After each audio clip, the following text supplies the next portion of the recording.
Alright, how's it going, everybody? This is Ismortah, and this is episode, I believe, 33 of my custom campaign for Kingdom Death Monster. And this is going to be Lantern Year 11, the Settlement Phase.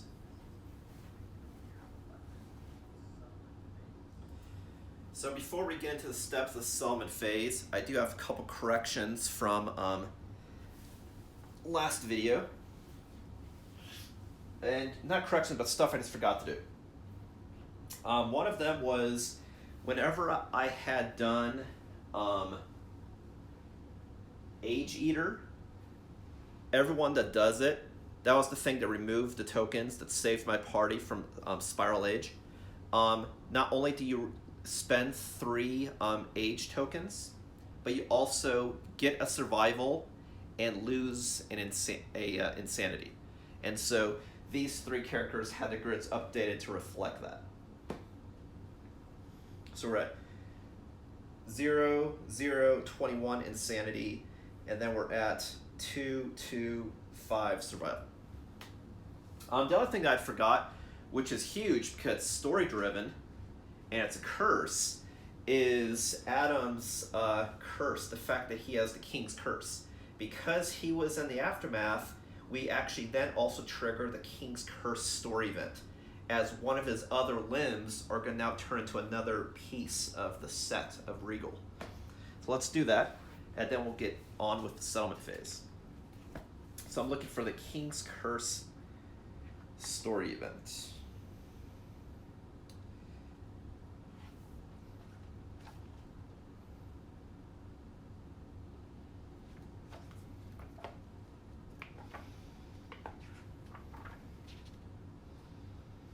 Because it's not saying that the gear is permanently in this grid. What it's saying is it's currently on the grid with this character. So this character permanently always has this. But if I change to another character to do this gear set, they would have everything but the greaves. It's attached to the character who's cursed. Alright, so I'll show you this again. This is King's Curse.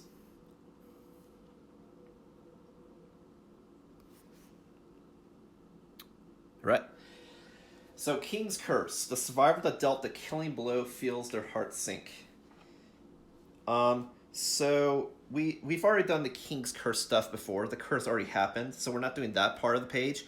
We're just now continuing to evolve the curse.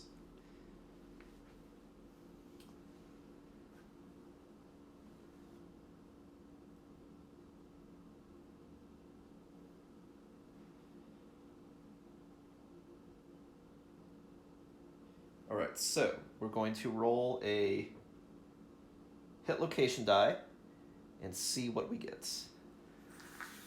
I'll do it here so you guys can see. And if I get the same piece, I roll again. Okay, we got chest. And we will see what that says.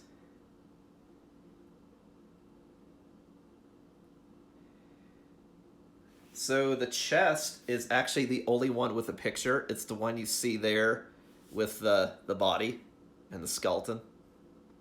The insides of the person. Okay. With a horrific crunch, your ribcage bursts from your chest and warps drastically, puncturing your internal organs. Your open stomach pours acid over your exposed innards. You double over, vomiting foamy chunks everywhere. Finally, you stand, drawing no breath, but somehow alive. Gain the Regal Placard Rare Gear and place it in your gear grid now. The other returning survivors suffer 3 brain event damage. And then it says, your body seems to move on its own. Gain the King's Step Secret Fighting Art. So whoever dealt the killing blow, if they didn't have King's Step, now have the King's Step. So he does not have King's Step, or maybe he did at one time and I got rid of it, so he does get that Secret Fighting Art, which replaces one of his 3 fighting arts. So I have to see which one to replace. But we'll do that in order. So the first thing we need to do is get the King's Placard.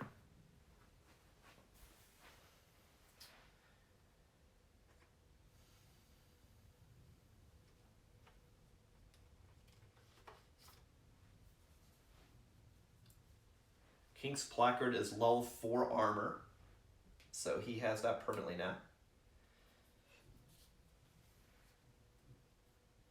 And then next, because people saw this happen, everybody, the other returning survivors suffer 3 brain event damage, which is very serious because there's couple people have very low insanity, meaning they now suffer a severe brain trauma. So everyone gets 3 brain event damage. So Timothy goes to the board, Eve goes to the board, and that's the others, not him. And then Oko goes from 21 to 18. Okay, so Timothy and Eve now I both roll on the brain trauma. So I'll do Eve first. Actually, you know what? Before I do that, I'll do the Kingstep Secret Fighting Art, only because then I can close this page. So let's get the Kingstep Secret Fighting Art, which means I have to get rid of something.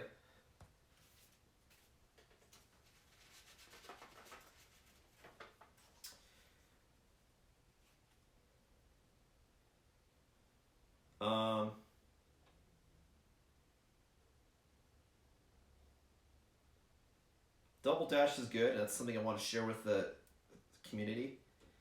Extra Sense is also really good, so I think I'll get rid of Unconscious Fighter and give Kingstep.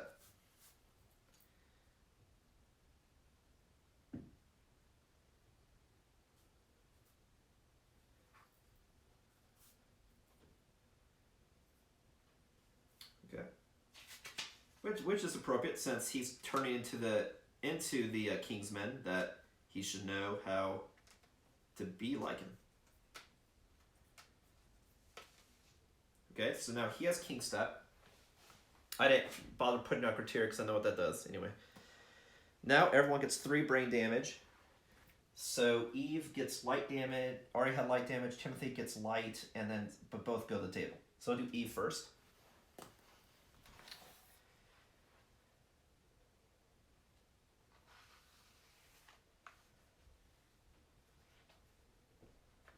Okay.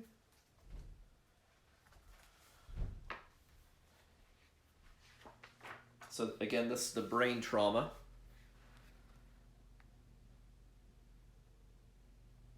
Art, and then this table I roll on.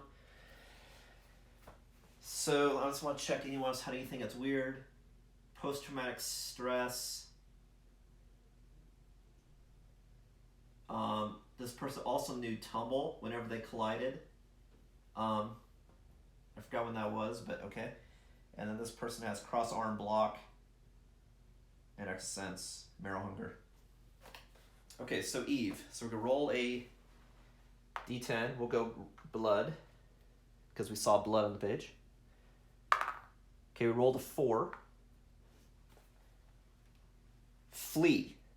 You are knocked down and suffer knockback equal to your movement towards the closest board edge, and then gain 1d5 insanity. So now she's going to gain insanity, which is 7 divided by 2, and I always round up. I don't care if it says round down, I round up anyway. That way it's always, you get something. So if it's a 1, you still get 1, that's what I mean. You don't get 0, that's what I mean.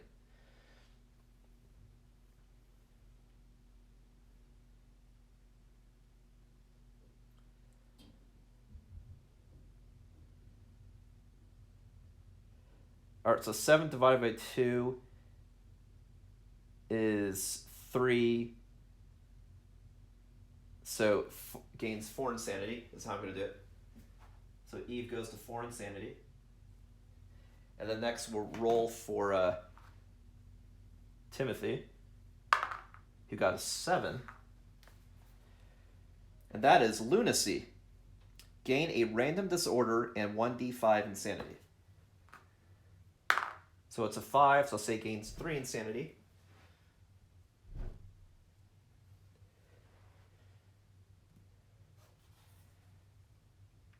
And then gains a random disorder.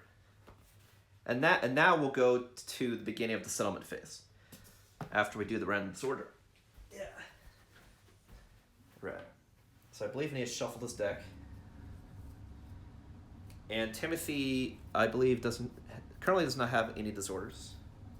Other than the fact that he has marrow hunger. But technically that's a impairment.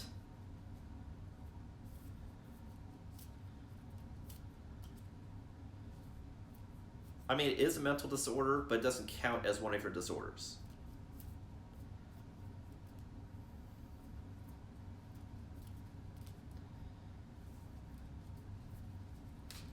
And you can have any number of impairments and abilities. You can just only have 3 disorders, and you can only have 3 fighting arts at one time. Because those are mental. Even though I know this physicality, the fighting arts as well, it's the fact that they're mental attributes. You know it, or you're experiencing something.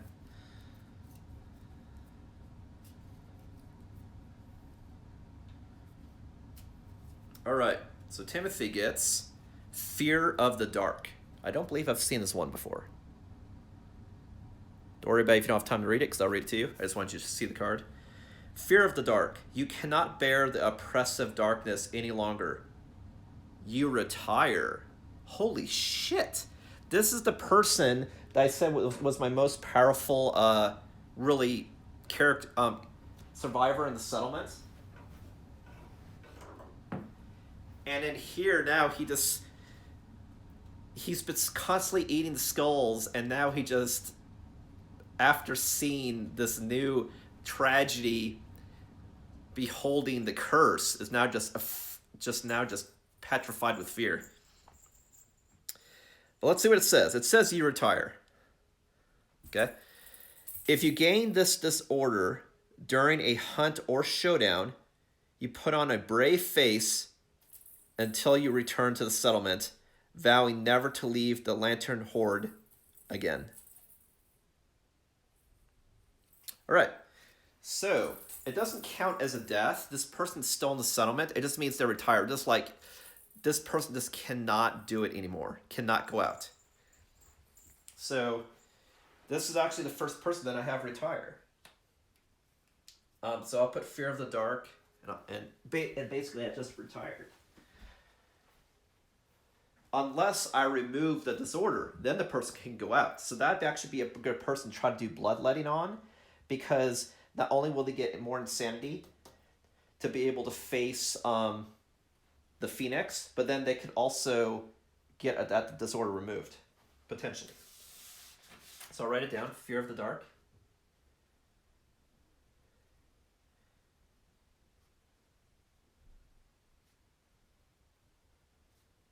And retired. And I'll go ahead and fill in retired here.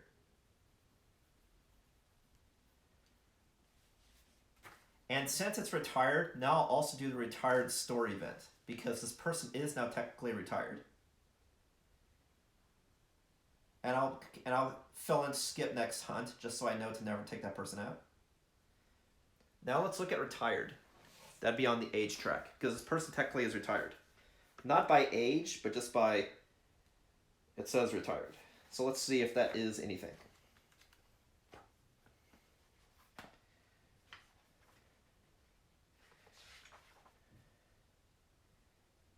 Nope, that's after, that would technically be age 5. So just the person can't go on hunts anymore.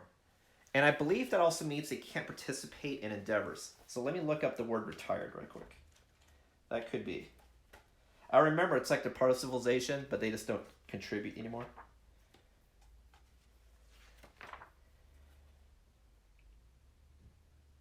Retired. When the final hunt XP box is filled, the survivor retires. Some disorders and severe injuries also force retirement, like we just saw. Retired survivors cannot depart. Get down, honey. Get down. Retired survivors cannot depart, but still contribute to the total population of the settlement and may participate in settlement events and endeavors. Okay, so the person can still do endeavors. It can still be a member of society. They just can't battle anymore. Okay, so that's interesting. All right, so Timothy. So now we have two people that can go on the hunt. Eve has post-traumatic stress. Timothy is actually retired. And then these two people have huge amounts of experience. So it's most likely that I need to bring in a whole new party of people. But I don't have a whole new party of people. But anyway, we'll get to that. So that may influence what I do with these last two endeavors. I don't get an endeavor for Eve because she has post-traumatic stress. All right, so let's do it. Now we're finally doing settlement. Sorry, this was a huge step, which I didn't realize would go into this huge spider web of effects for doing the curse. But, you know, curses are bad and curses do shit to people, right? All right, so settlement. Sorry to be in front of the camera. All right, so again, these are the steps. And once again, I don't do check milestones because I do milestones as they happen whenever it happens. Same with the death count. But otherwise, we're following this order. Except I'm not doing departing survivors. I'm going to do that during the hunt stream, which will be the video after this. Okay. All right, so first we do setup, and we already have everything set up. These are the returning survivors. These are the potential endeavors, which we don't gain yet. I just want to show you potentially what I'm going to spend it on. This is all of my innovations and principles. This is all of my newly gained resources, but I also have resources and gear in my settlement page. This is potentially what I'm going to use to innovate. These are all my settlement locations. This is my innovation deck. These are extra innovation cards, which I add to the deck depending on what happens in the game. And I think we're good to go. And then we'll have one triggered story event for sure, one random settlement, and one guaranteed settlement that will be a murder because there was Skull Eater last Lantern year. So we did newly, if you recall, also gain the settlement plumery. So I will spend a little bit of time taking a look at that and looking at the possible stuff I can make from that. But let's get going. Okay, so first is setup. Everything's set up. Next, the survivors return, and I remove any temporary effects and all damage. Okay. So, all of these tokens go away. All of the bleeds, all of the bonuses, all of the penalties. All right, let's put it here for time being. And now I repair all damage to armor, newly forged armor coming back into the settlement, and then repair any actual damage to people. But remember, I keep insanity at how it is. But if you had brain damage, you can erase it. All right, so starting with Adam, he should be at 3. Well, let me use this because it could be some writing. His head should be at 3. His chest now should be at 4 because of the curse. The legs is at 4 and the waist is at 1, and then heal all damage.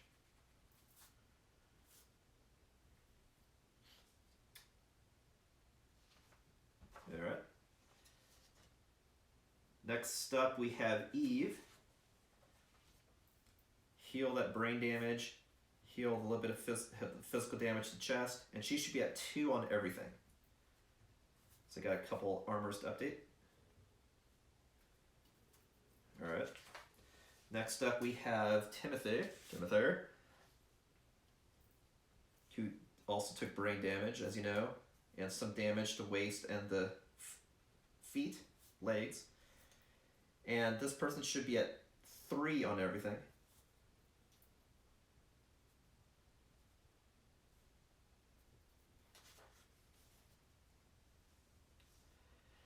And then lastly, we have Oko, who doesn't have any brain damage because he's super insane, but took some damage to chest, and his armor is a mix of 4 and 5. So the head should be at 5. Okay, the hand should be at 4. The body should be at 4. The waist should be at 5. And feet should be at 4. Okay, so everybody now is healed up. And at different states of fighting arts, different states of disorders, different states of abilities and impairments, and stats. But it's cool, that way all the characters feel unique on their experience and what they know, what they can do, right? Alright, next is gain endeavors. So because Eve has post-traumatic stress, it is only a one-time thing, but it has a couple effects. One is she has to skip the next hunt, and 2, she can't contribute or gain endeavors when returning to the settlement. So I'm just like, oh my god, it was such a harrowing experience trying to recover. So Timothy suffered greatly. Both Timothy and Eve suffered the horrors of the curse, but then Eve also suffered this because that whole battle was so harrowing that has to recover. And Timothy, after seeing everything, wants to retire. So she has post-traumatic stress. Timothy wants to retire. They're just like between this time manipulation shit and this curse, it's like this is too much. Oko doesn't care because he's super insane. And Adam probably doesn't care because he's starting to get transformed physically and mentally because of this curse. So we have 2 normal people that are getting affected normally, you would say, and then you have somebody who's insane and somebody who's cursed. Alright, so we got endeavors. So we got 3 endeavors that we can spend. And now we update the timeline. So now we're on Lantern Year 11. And then we do the settlement and story events. Let's do it. So first off, we have a random settlement event.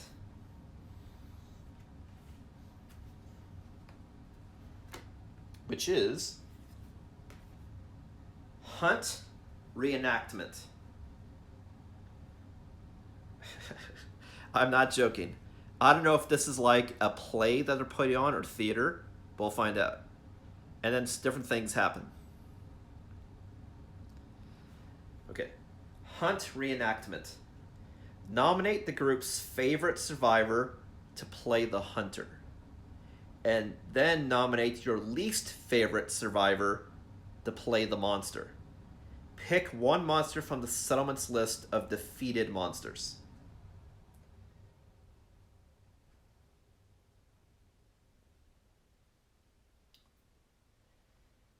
Alright, so we're nominating our favorite survivor, like regardless of consequences, who is our favorite survivor, and then who is our least favorite survivor. Okay. My favorite survivor would I would say probably be either Isma, Eve, or Timothy. Isma, originally was my favorite survivor, but now, like, ever since, like, Lantern Year 2 has sort of been, like, curbed and not in the story. So it's like, it was interesting at first, but not really my favorite anymore. Eve was potentially one of my favorites because, she's a savior. Adam's interesting because he's cursed. Timothy is interesting because he's actually my most powerful survivor, and then is also eating skulls. But I know, I think the purpose of this is based on popularity. So then, what other people we have? We have Emily, Samantha, Dream, Vision. So we do have another set of 4, actually. Volva, Valerie, those are batteries. Isma.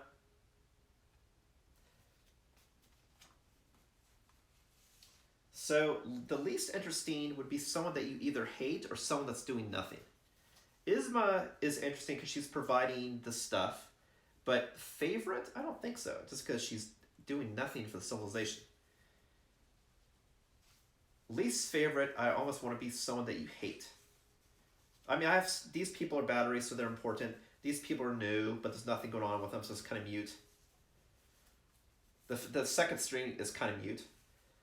The batteries are important. Isma's important. But who's really cool, like, oh shit, I would say is probably the Savior. Like, Timothy has some stuff going on, but it's kind of political. Like, he's eating survivors, and, you know, he's one of the most powerful people. So, like, these probably contenders for favorite. But I would say most favorite is probably Eve, just because she's a savior and celebrated. So I would nominate Eve as the survivor. And then the least favorite, I don't know. I mean, you could argue Timothy, because the fact that, let me read this again. Nominate your least favorite survivor, and nominate your group's favorite survivor. So this is definitely my favorite because it's Savior. This is probably my least favorite because he's fucking eating people. So it's like, you know, he's eating civilization, but the civilization doesn't know what to do. I mean, it's like detrimental. Like, this could be another murder potentially. So I would say Timothy is the monster, Eve is the savior. We'll roll with that.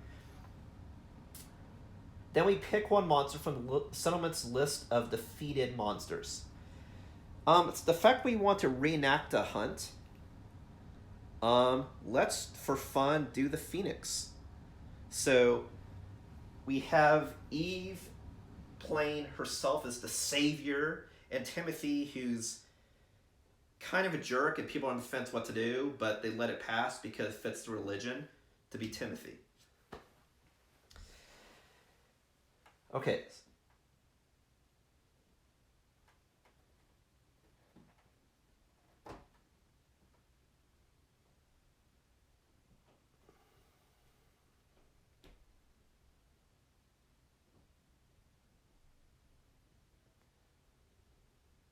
All right.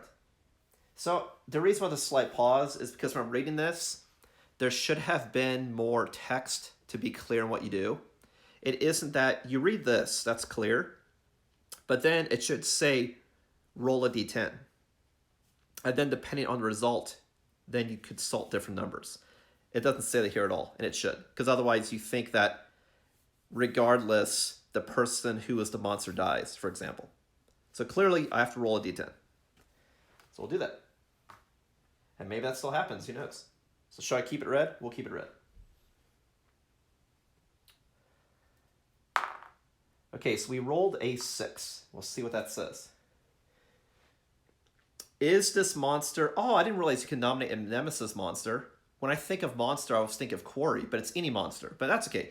We're reenacting this harrowing thing that happened. So it's kind of fitting. You have these two people that were just traumatized by everything that happened at the last hunt. And the civilization is having these people maybe try to overcome the trauma by reenacting what happened. So that's kind of themey, because these were the two people that were affected also.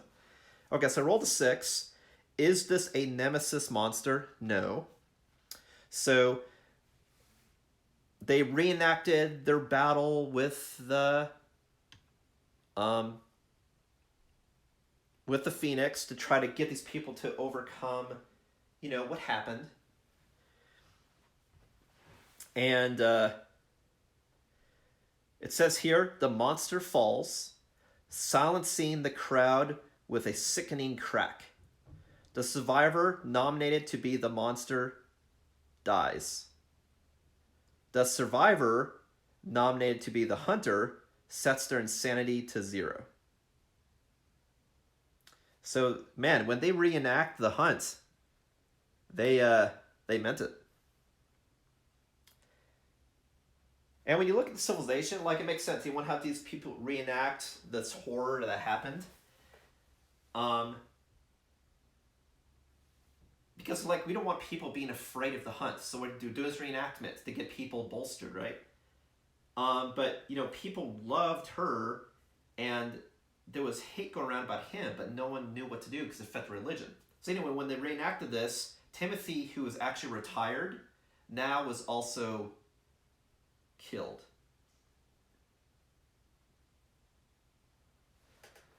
If I'm reading that correctly. So the person nominated to be the monster dies, and the survivor nominated to be the hunter sets their insanity to 0. So Eve now goes from 4 to 0, and then Timothy now is dead. And so now I'm going to immediately update the settlement sheet to reflect that information and how he died. And it's fun because when I'm talking about all the characters, I talk about fun factoids for each character, so I can go back off the fact and see how all these different people died, which is like a plethora, a smorgasbord of completely different ways that people died. It's not always you died in battle. It's all these myriad of different ways, which is interesting. So Timothy is dead. And then I said, killed in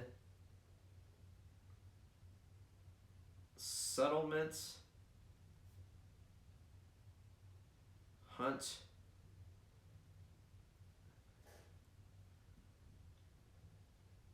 reenactment of the Phoenix Encounter.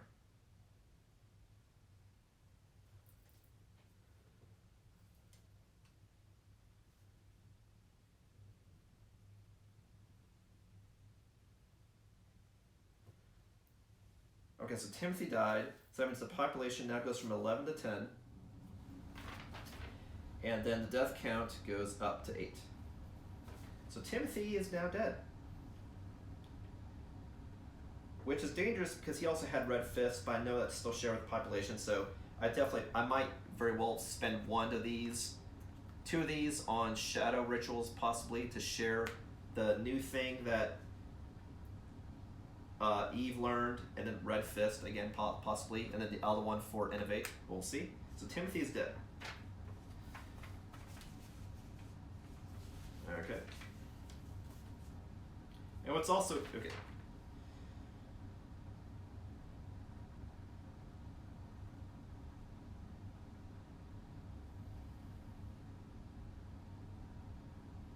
Oh, I had forgotten though when I was doing cause of death that I also put the year that they died. That would have been fun, but at least I'm just saying stats that they have. But I noticed here originally I put Lantier too. Anyway, that's good. That was their first time, in the settlement, but we're just keeping track of stats of the people. That's fine. Okay, so Timothy died. But that's huge because Timothy was actually going to be the primary target for murder, which is the next settlement event. So that'd be interesting to see now what happens. It's like we did this reenactment to bolster the society, have these people overcome their fears, and maybe secretly get rid of Timothy, but now a murder is still going to happen. So it's like his legacy is carrying on. So it's an interesting story. Okay, so next up we have murder. Someone in the settlement has been murdered. Have you looked at the card? And once again, because we don't have a society principle, we're going to be doing this one. The guy that looks shifty, as opposed to happy and evil. Someone in the settlement has been murdered. The survivor with the highest hunt experience is the victim, and they are killed.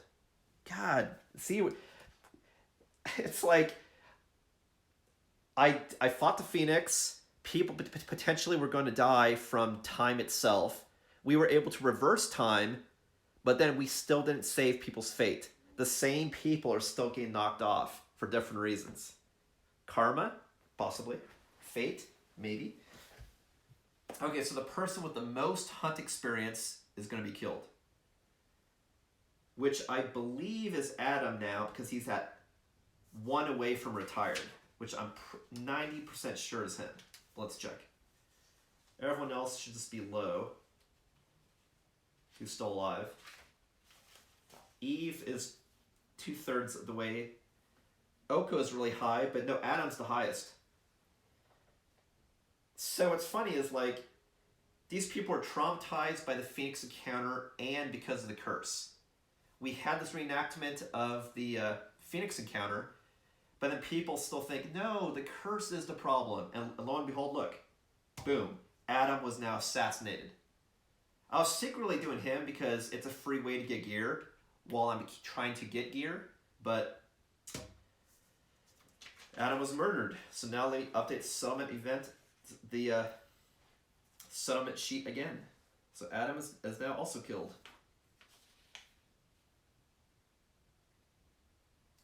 Which sucked because he had double dash. That would have been a cool one to share.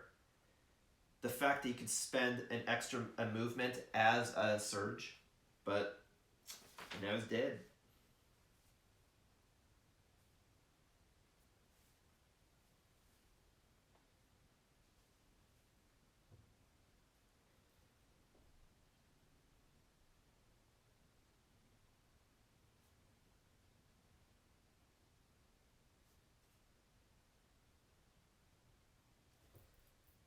Well, first I'll say on the back that he had the King's Curse. I'll say obtained King's Curse. And what sucked is he also got King's Step, which could have been shared. So it's like, fuck. King's Curse, and he's also one of the people that got Lantern branded too. King's Curse, and then not killed, he's murdered in settlement.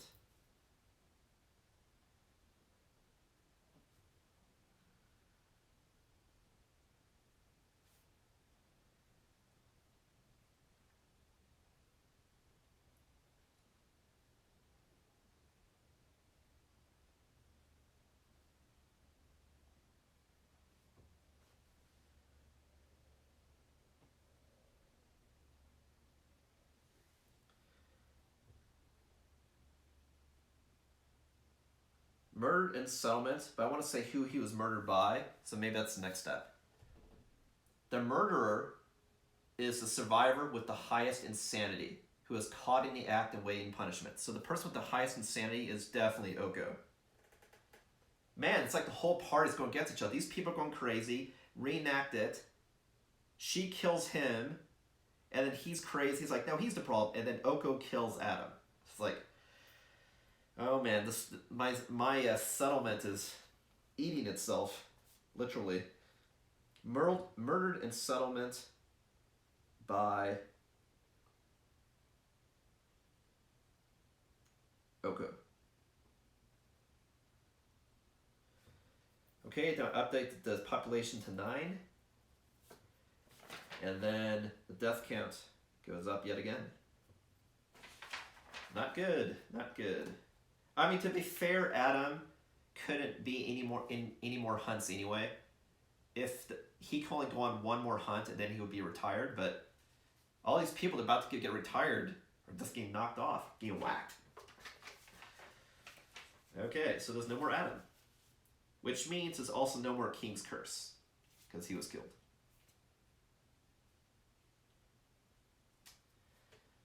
Which is also true. Alright, so now we continue. Oko killed somebody. So now Oko, I'll also put that he's a murderer. Actually, I'll put it on here.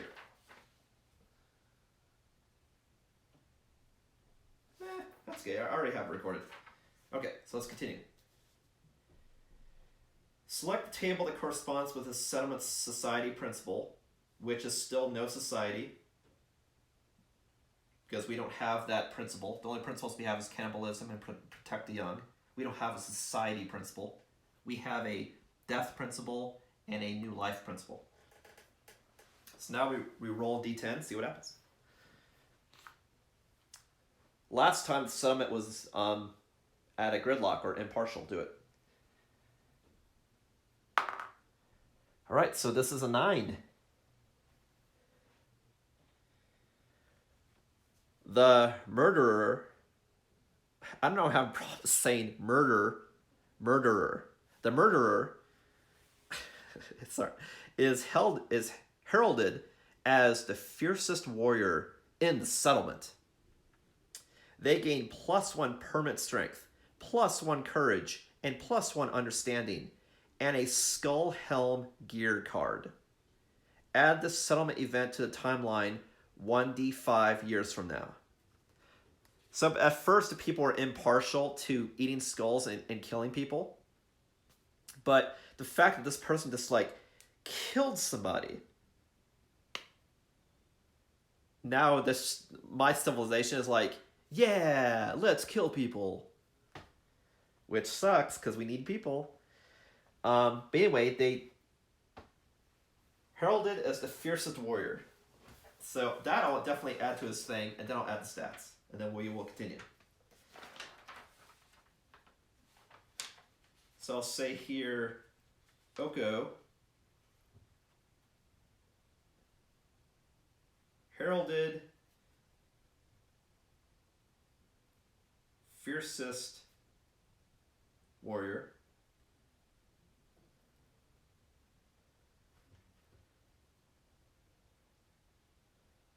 Is what I'm just adding, that is the settlement's leader, because that is still true.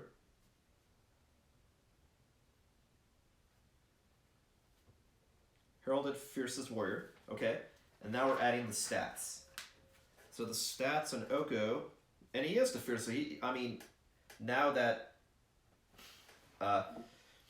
Timothy is dead, that's probably true, actually. So he gets +1 permanent strength. So that goes to 2. And that goes to 7. And then also got to remember is we had 2 people also die, which means we can harvest their bodies with cannibalism, and also means that everyone witnessing this, up to 3 people, get a +1 permanent stat. So that's something we'll also do. In order of death. And I'll say it's these 4 people, because these are the 4 people having this whole encounter, like what happened with the last hunt. So we'll totally do it, because it looked like there's this whole affair going on here. But I'll do that after this. Okay, +1 permanent strength. Now it gets +1 courage, so that goes to 1. +1 understanding, which goes to 3, which means that then also triggers. We'll do that in a sec. And then I get a skull helm gear card, which he already has one, but this means that I get another, which is cool.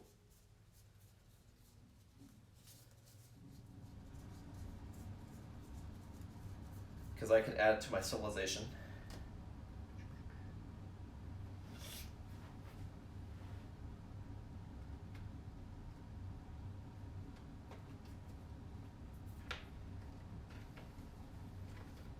Which, if you recall, is this guy. So he gets another skull helm. But he already... No, he doesn't have a skull helm. Oh, wait, but he doesn't have room. Wait a minute.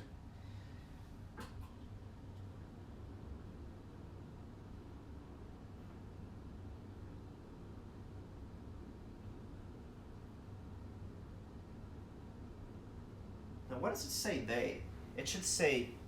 Or I guess they is the plural of he or she. It gets a +1 skull helm gear card. There's no room, but I'm going to say we just get it as a resource. So we're already in the settlement, so that's like if we gain a resource when we're... That's how I'm going to play it anyway. We're like, hey... Oh, you know what? This is that guy's skull. This is the skull of Adam. So anyway, it's in the civilization. We have it. We're celebrating this, and we're honoring him, so he gains stats, and then we get the skull of Adam. Boom. That's how I'm going to play it, story-wise. So,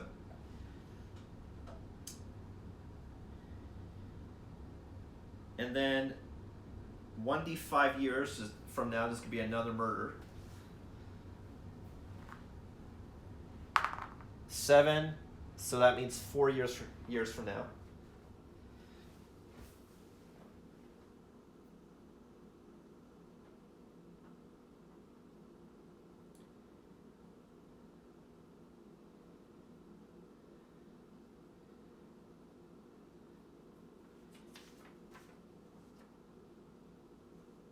So 4 years from now would be 12, 13, 14, 15. So at Lantern year on 15, there's also going to be a murder.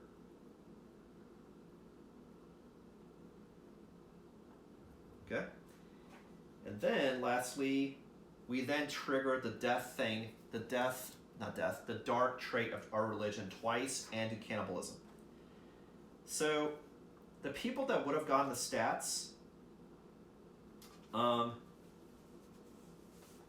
the first person that died was Adam.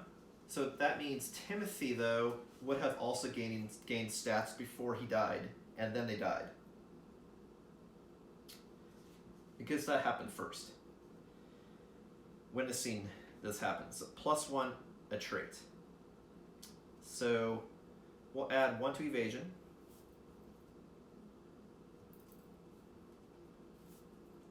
On Timothy, who is now dead. And then we'll add 1 to these two. And then we'll add 1 to 3 other people. So this person will get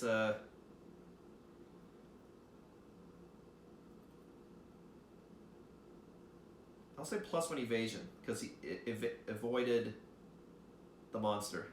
+1 evasion.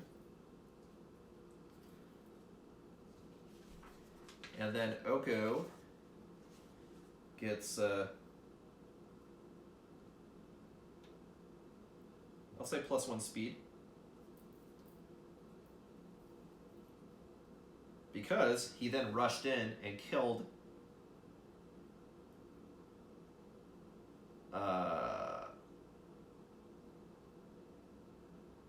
who died first?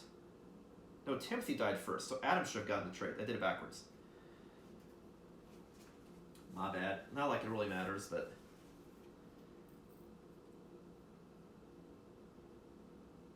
yeah, because Timothy was killed before the whole thing happened. So Adam gets a stat. I'll give him strength because he got stronger from the chest, from the curse. Okay. So now I give +1 to up to 3 people that witnessed this happening. But because this whole thing was kind of internalized, I think it should only be these 2 people that get a +1 stat. Because this is kind of like with just this group. So I'll do that. So now we saw someone get killed and they're celebrating. So the fact that Oko got +1 strength, let's give him another one so he has +3.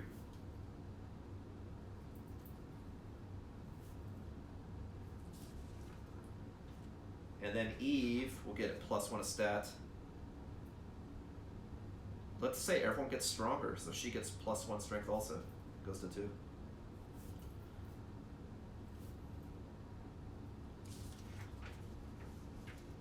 Alright, and now we do cannibalism because we had 2 people die.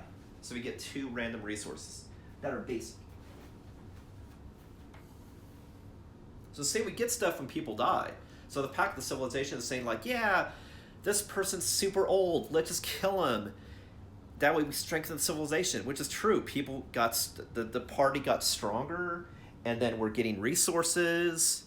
We farmed somebody's head as another skull to protect someone else's head. So, it's like, eh.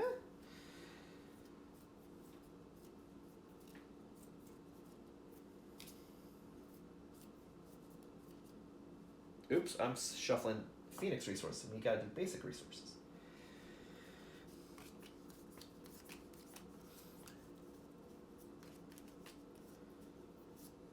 And then this is the last story event for this phase. The next step would be then develop. But there could be other story events that trigger from innovations and doing endeavors, so we'll see. Alright, so we got a monster bone and a monster hide. And we did need a hide. So, and if we're going to craft later on a pickaxe or sickle, we will need bones. So we got 2 more resources. Boom. Okay, now let's continue. So that was it for the settlement events. And actually, we do have something else. Now we have the triggered story event. We got all this story going on, man. So much. So much. All right, so next up is... Oh, let me record what this event was.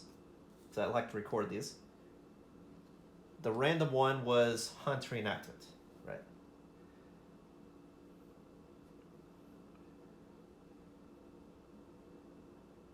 Hunt Reenactment.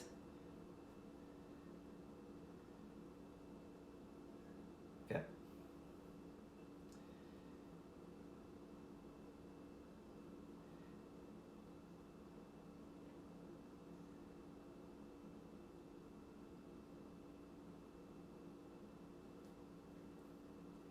All right, so now the next thing we do is the story event of Regal Visit.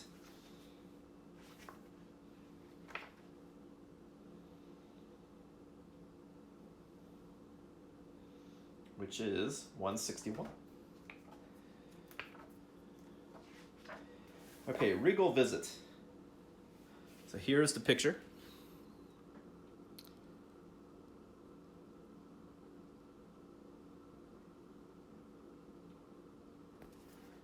And stuff happens that we probably roll for, and then there's choices.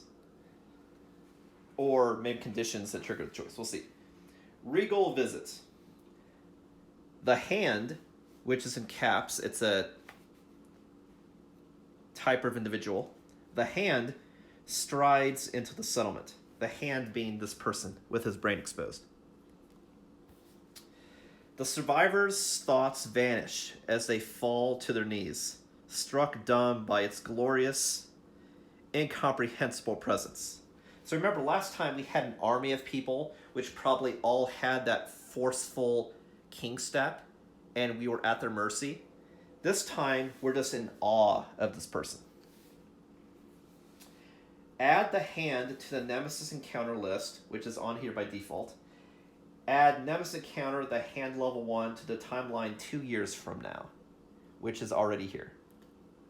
The hand begins the inspection. So we roll a d10 to see what the inspection is. Okay, so add these resources up here. These are all resources.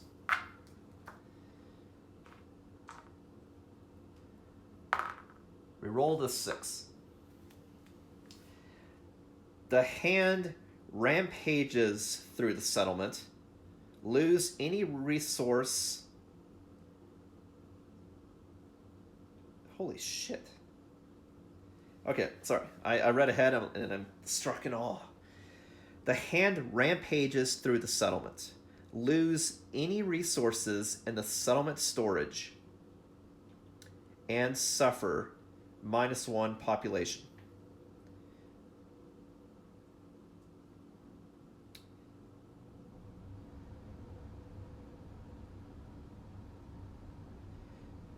If we had the guidepost, we could have prevented some stuff, but we do not. But we could challenge the hand to avoid this loss. So, to recap, if I do not choose to challenge the hand, which will trigger a showdown, I believe, yes, then the hand is going to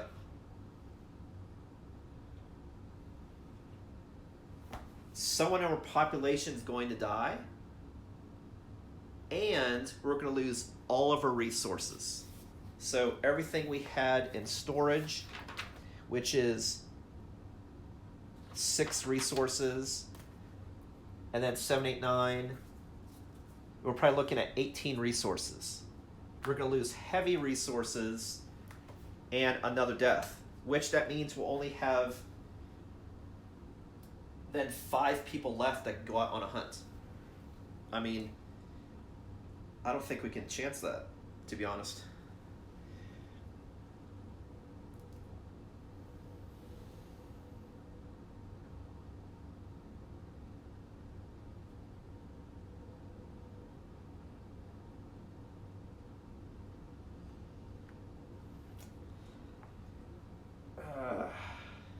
And I don't know if you noticed, but the you see the hand holding a baby, which kind of means that as a civilization you would lose maybe your youngest person, like maybe like Vision or Dream, people in our settlement, and then all of our resources. I mean, it's like, no, man, what the fuck?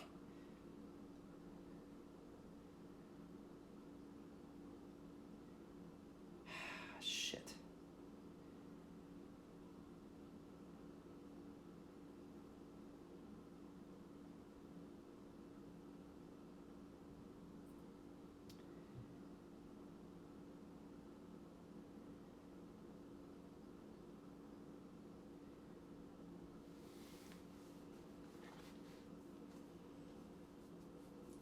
I, I honestly don't think I can do this. I mean, by do this, I mean I don't think I can let this happen. Like, this is just like, oh wow, who is this person? Oh man, he's gonna have his way. But it's like, okay, but we can step up to this guy. The other time it was an army of people, and we were like pinned down, and we knew we didn't have the weapons to combat, someone but with armor. But we did. We defeated him. The only thing I'm going to do to judge is I'm just going to look at this person's basic gear card, because we should be able to ascertain that when we see this person. And I'll make that judgment to see if that's the final thing that could deter me from, no, I think we're going to do a showdown this time, definitely. And if I do the showdown, it will be the next stream. And this length year, there would still be a hunt. So if I do proceed this direction, then it's going to be, I'll continue the summit phase as normal. But then next video, there'll be a showdown. And then the aftermath of that showdown and the next hunt, I'll have part B of the same stream, most likely. And then we'll have a showdown with whatever quarry I do. Okay, so I'm looking at the hand.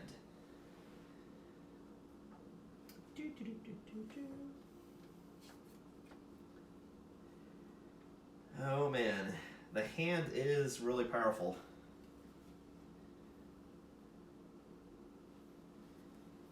He has toughness 14 and a plethora of cards. The good news is he only has 11 hit points. He only has 11 hit points. And he has no A level or legendary cards. So that's good. But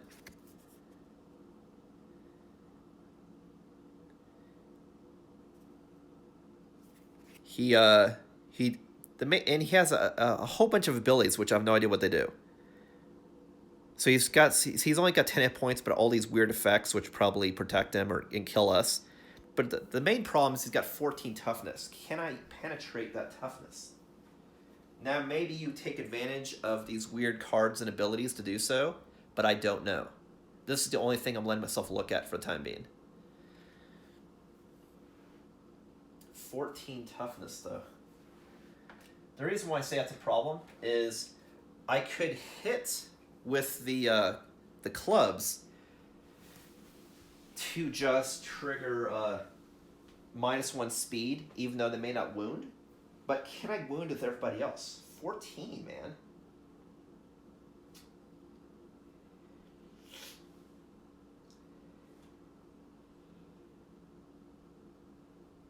This, the claws, let's say it's 5. 5 plus a roll on average, let's say I roll a 5, is a 10.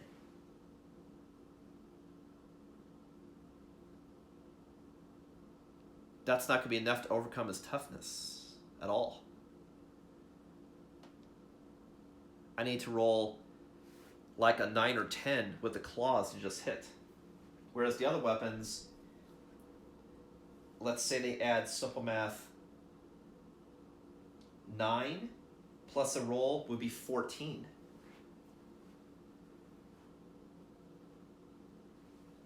Let's see. 14 minus 9 is 5. So half the time these guys can hit And then only with a really high roll can this guy hit.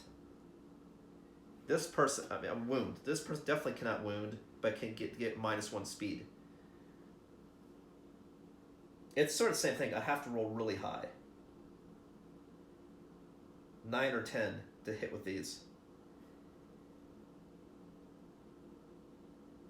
And this would be 50% of the time I can wound. Fuck, man. That's a lot of toughness. Jesus. I'm assuming there's probably a weakness you can exploit that gives him minus toughness, but I just don't know. Fuck. But God, lose all... Make sure I'm reading that correctly. The hand rampages through the settlement. Lose any resources in the storage. Oh, any resources in storage. So this technically is not in storage. This is resources we gained, if I recall. We gained these. The stuff in storage is stuff that's recorded. So that means we would lose these 6 resources. Not all of them. Okay, so that's also true. But fuck, man, I don't...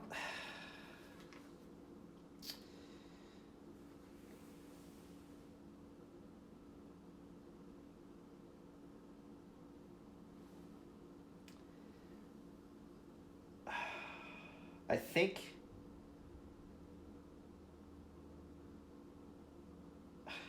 God, what do I do? What do I do? Yeah, technically it's talking about what's in storage. This isn't in storage. This is stuff we newly gained. It's not in storage yet.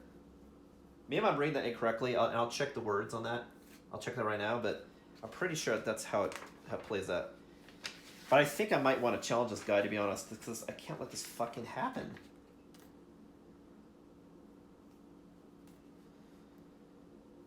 More people die and lose everything. We've already had 2 people die. We can't have another person die. We can't lose all of our resources. We're trying to get... Even with resources we have, we can't do anything. We need to get more hides, and then we're going to lose all of our shit? No, man.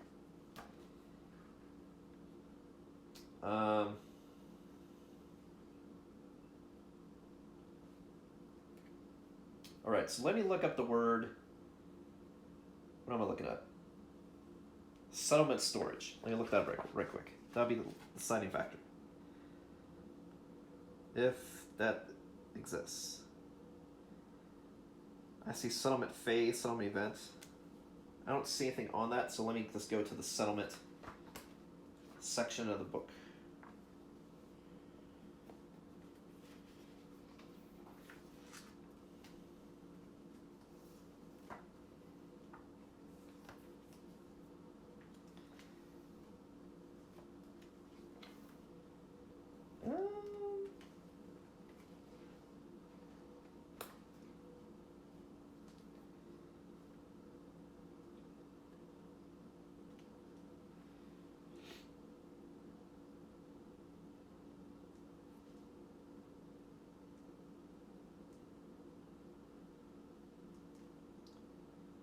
Yeah, the resource I have, but it's not stored yet.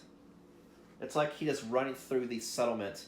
Because, like, technically the survivors brought back the stuff or doing stuff, and he's running through the settlement, and he's went and killed somebody and destroyed stuff in in storage, right? What are we going to do, guys?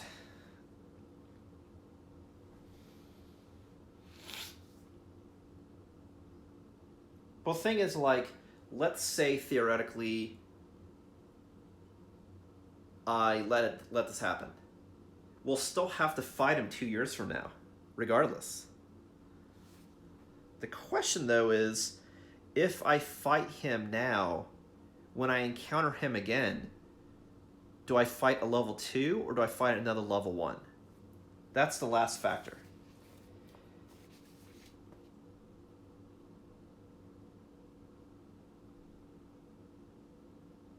Because I remember what I read before is whatever you fight 1 more last time. But maybe that was just having to do with the butcher fight. I am not sure.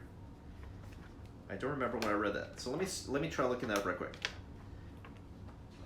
I've actually never done a showdown before. And I think this might be the first time. I've also never fought the hand before, ever. So, also true. So, let me see here. Sorry about the time suck. I didn't...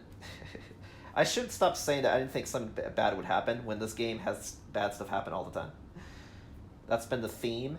That's kind of been the theme with a lot of these settlement events as of late, actually.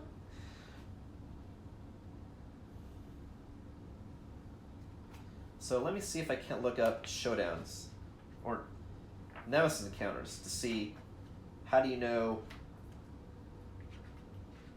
what level you fight. That's what I'm looking up right now.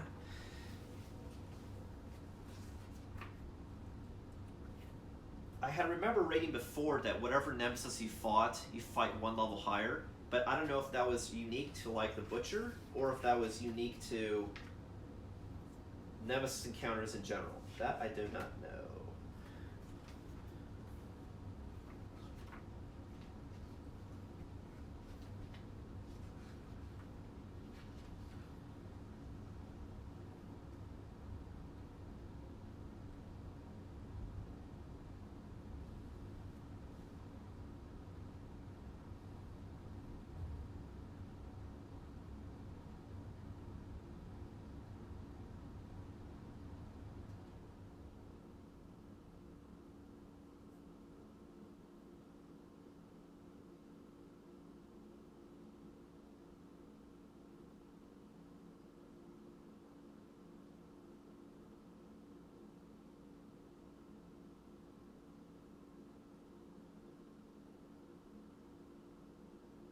Oh, I see.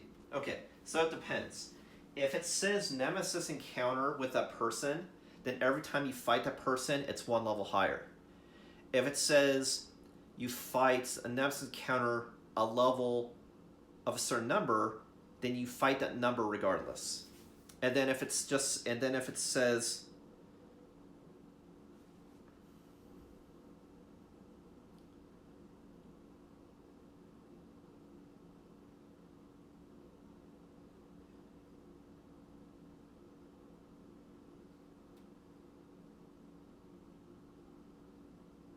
So if it says Nemesis Encounter monster name, you fight the monster and you have to select a monster level you have not faced previously.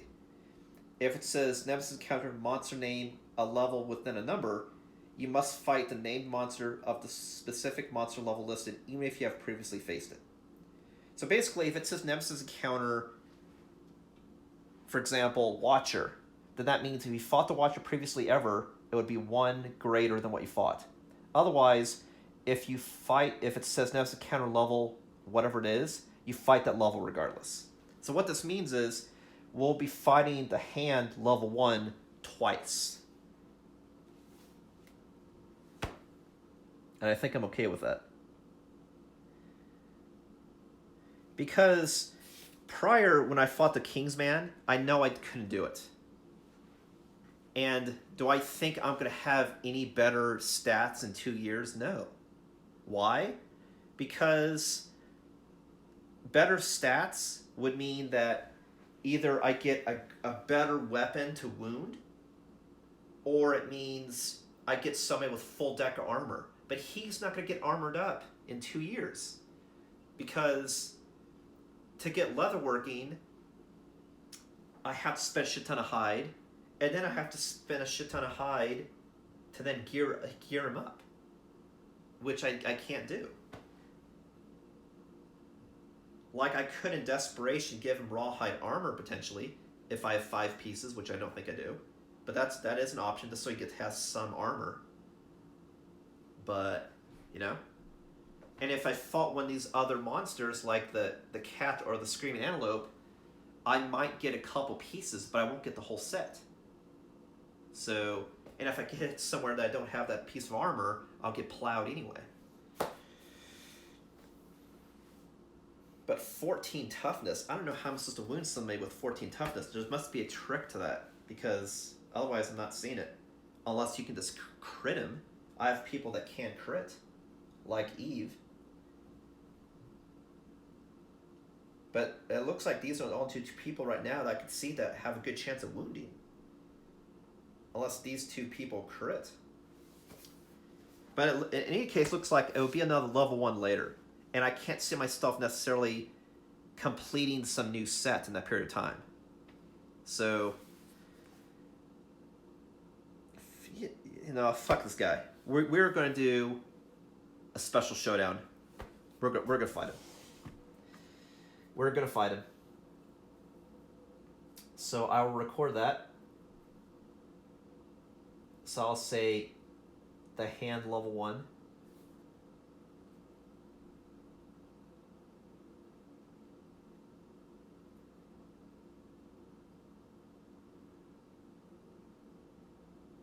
Okay.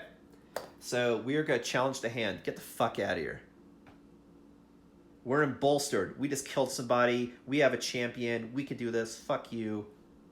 We're going to scare this guy off. So this could be a special showdown. So let me read, and that's going to be, again, next video. So let me read to see what happens again with that. So we decide to challenge the hand to avoid this loss. So for the challenge, the hand accepts your challenge. Add the special showdown, the hand level 1, to the timeline this year, which I did. All right. And so the special showdown will happen after we depart survivors. So I'll have the showdown and possibly even the settlement after the showdown all be part of the same thing. Most likely. Unless that battle goes long, then maybe we'll have a part of the hunt. But anyway, so that's on the. So we scared away the hand. We're gonna fight him outside the settlement after we do our stuff. Because the special showdown is after we do departing survivors, so we can still develop. Okay, so that's gonna happen. Now let's develop. Okay, so again, we have 3 endeavors. And the first thing I wanted to do definitely is innovate. Unless I'm paranoid and I want to do max, get this person as much armor as possible. That's something else I could do. Because I could make a rawhide piece of gear for just 1 hide. If I have 5 pieces, I could do the whole set. If I have 3, at least he's got armor everywhere. It's something I could do. So let me take that into account right quick. So in storage, we have 2 bones, a scrap, and 3 organs. So that's not going to help. And I don't think we got 3 hides.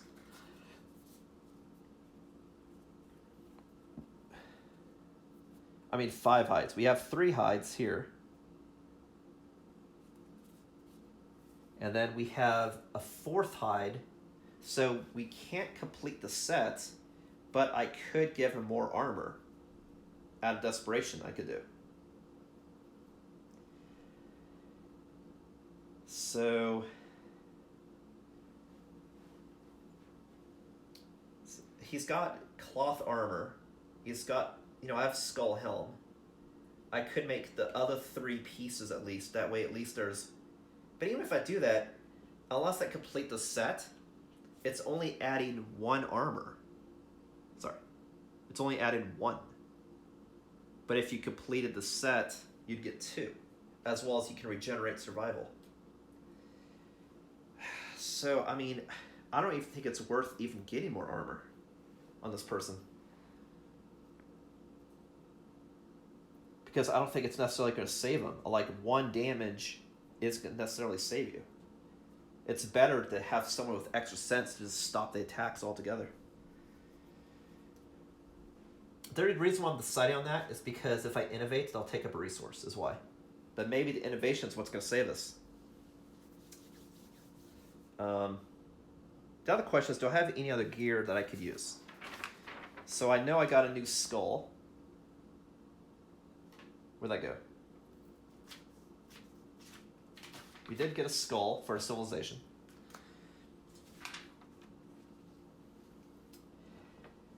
And we have another skull helm, so we technically have 2 of those.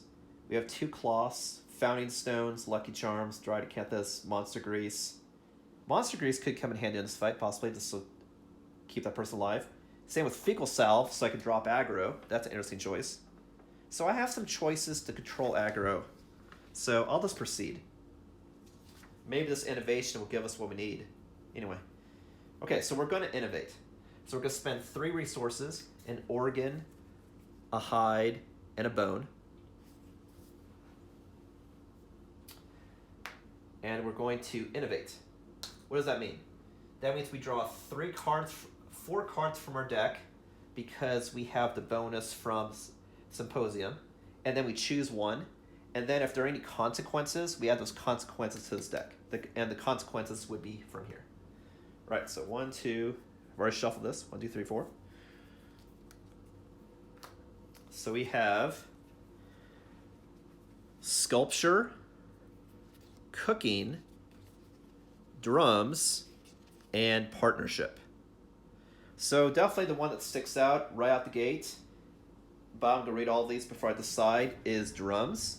Just because with drums, that allows me to then make the rawhide drum, which I can use to encourage everybody.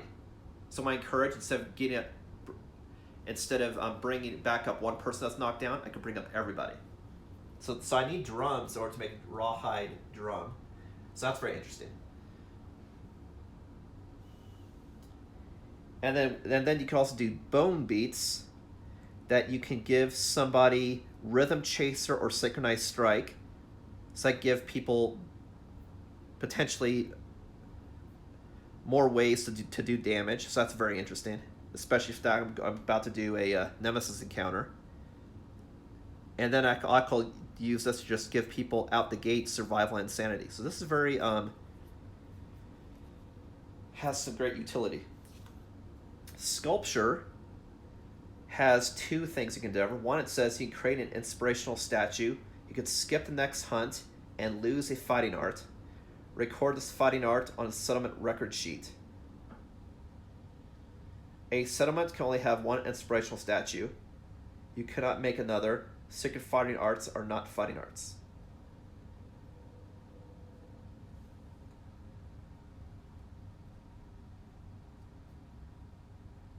And then, as Endeavor, you can study the inspirational statue, roll d10 on a 6+, gain recorded fighting art. So this is a way that you can keep 1 fighting art with civilization at all times. And that's kind of what I've been doing with the Shadow Ritual at a cost, but it also has a greater effect. So that is interesting. But I don't think it's as good right now as drums. The fact that I can get fighting arts that can help me and the ability to bring people back. Next one is cooking that I can endeavor, that I can that gives me another survival limit, and then allows me to roll cooking on that's a story event, which I assume gives you stats or survival and stuff like that to your people. So I think that's higher up in sculpture for me right now. And then there's also partnership, which you've seen before. That you gain survival up to the survival limit, but they have to both be in battle. So this is a way to get max survival out the gate. But I have so many ways to gain survival, I don't know if that's necessary. Keeping fighting arts is really good because fighting arts have been saved my life, so I think it's better than partnership. Cooking I think is really good. But drums, I think I need desperately right now because I can get one of these fighting arts and I can have the ability to then make drums even this year. For 1 bone and 1 hide, I can make a rawhide drum. And hell, even for 1 bone and 1 hide, I could make a whip. I just think that whip's kind of dumb, but I could make the rawhide drum right now. The rawhide drum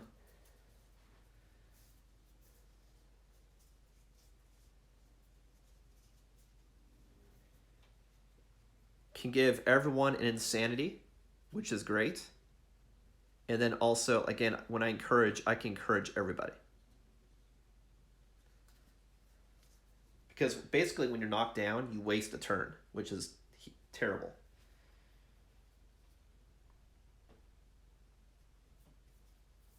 So that might be what I do. I might make this. I have this.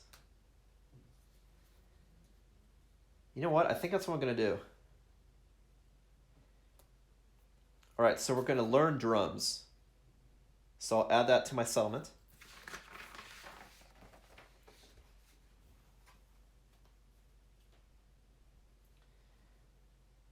The only other thing that could possibly deter me is if I do cooking.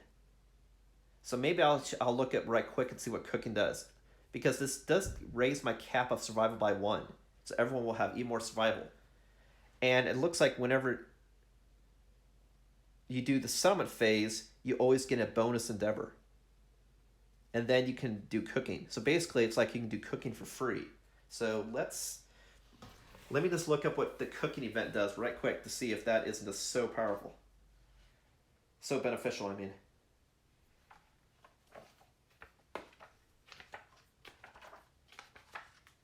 So cooking, I'll show you the picture. See people whipping up a stew. Cooking up some of that monster flesh. It looks like there's different recipes you can choose to make. And to cook something,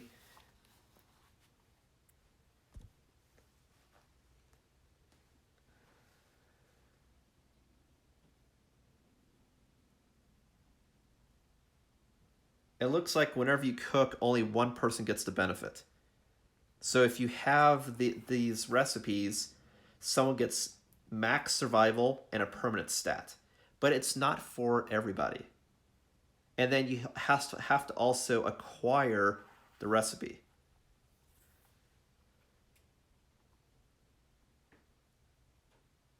So that's very expensive. Like you make this dish, but the fact that it only benefits one person and you have to have the recipes, not something I can gain immediate benefit from. Okay, so I'm going to learn drums.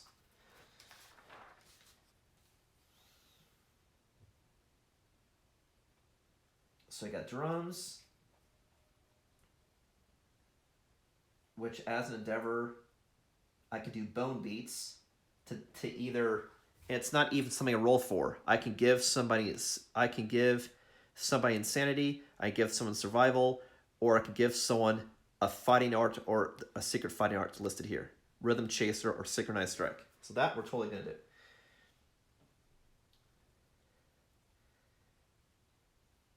I'll say +2 insanity or survival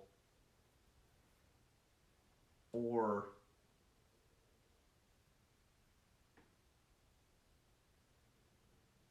rhythm chaser or synchronized strike.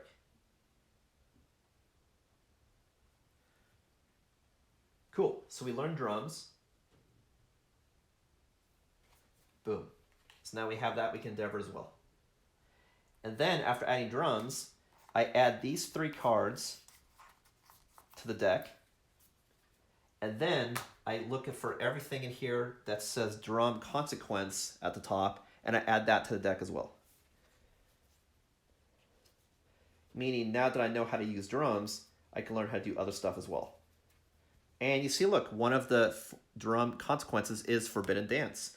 And I need Forbidden Dance in order to do I need Forbidden Dance in order to do the Harvest Ritual. So that was good. And Song of the Brave. So I'm going to do 2 paths with this deck because the cards do stack just to make sure that I get everything.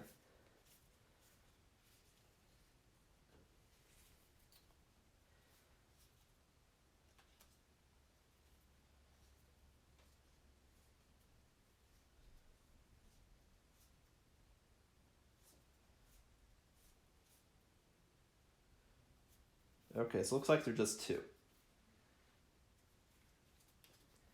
All right, so I add these 2 to the decks. We can also now learn Song of the Brave and Forbidden Dance, which we need to have better resources. And we need drums to learn to be able to make rawhide drums. That's great. Okay, so we innovated. So now we have 2 innovations left. Meaning I could, out the gate, give 2 people bone beats. So I have it going into this fight. That's a good idea. Actually, I think that's a really good idea. And then I think we can also right now make rawhide drum as well. I think that's also a good idea. So we'll do that. So we'll make a rawhide drum. So that costs 1 bone and 1 hide.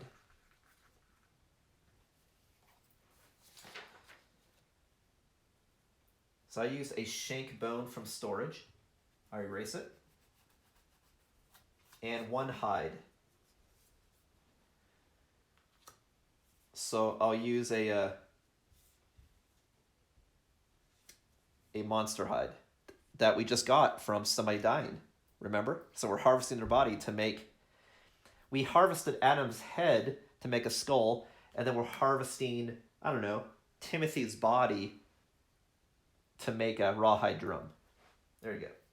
So, and that monster hide. There you go. So now we have a rawhide drum and a skull helm harvested from our very own people in our civilization. Cool. I think that was huge, actually.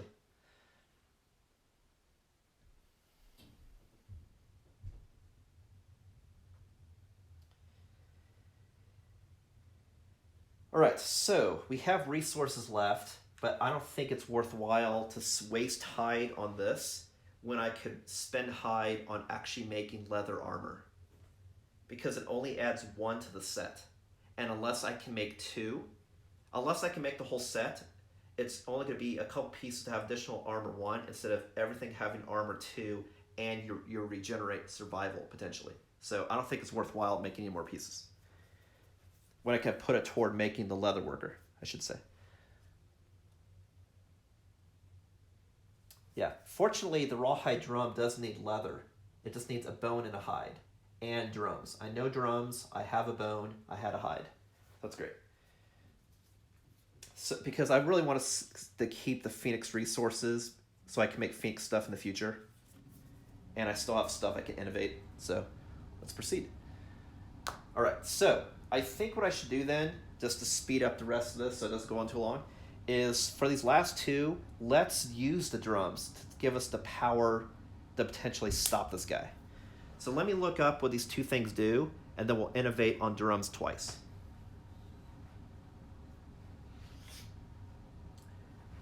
But remember, Eve can't participate in... Oh, did I screw something up fundamentally? Eve, I know, couldn't participate in endeavors. But could she also not participate in the settlement event? I might have screwed that up. Oops. But if so, I'm not going to take that back because that's too far off. Let me see here. I know it said could endeavor and then couldn't participate in the next hunt.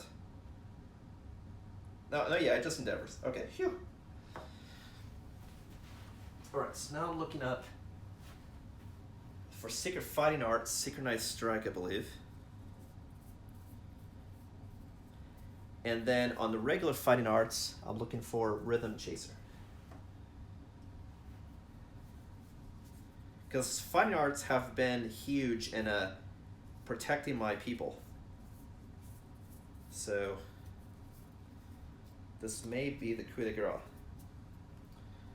So I'm just seeing what they do, and then I'm going to innovate twice on this, and then that'll be the end of the settlement phase.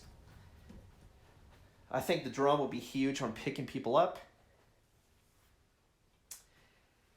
And Fighting Arts for dealing the pain.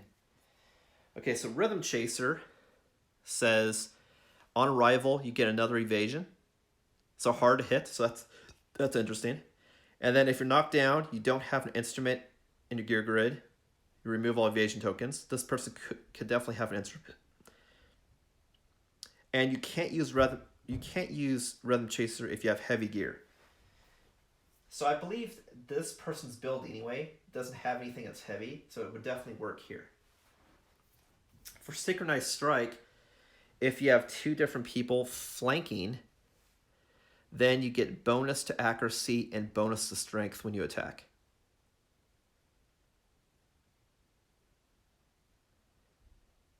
But this is kind of hard to do because the person has to be in the exact spot, and I can't guarantee that that's going to happen. So, but Rhythm Chaser I think is huge because you can have an additional evasion. So if someone already has some evasion, I can give a +1 evasion from the item that I have, Monster Grease, and with Rhythm Chaser. And actually, I can give someone additional evasion if I just give them Rawhide Chest, and I can complete that gear grid, actually, too. Because this adds another one to evasion, actually.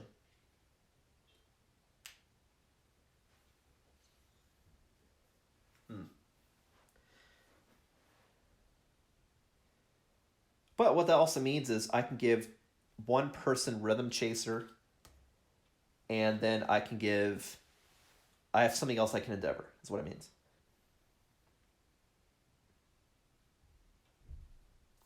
I mean, Synchronized Strike is interesting to help overcome the whole strength problem and accuracy.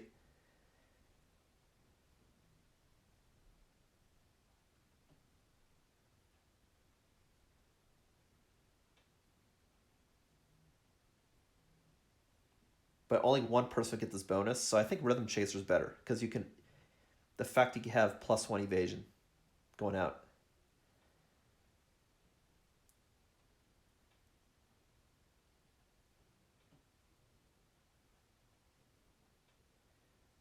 So to use basically the most bad from Rhythm Chaser, you have to have an instrument, and you need to not have anything heavy.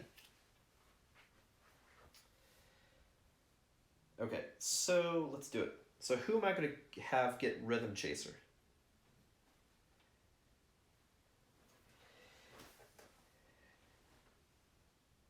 Eve cannot innovate and cannot go out on the next hunt, so I might as well just remove Eve from the equation.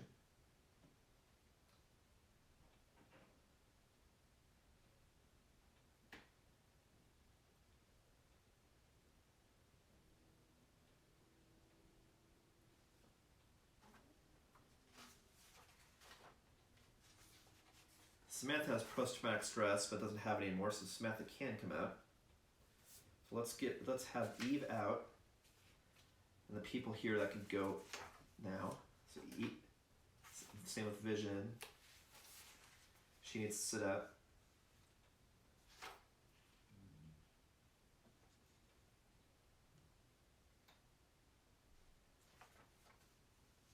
Good.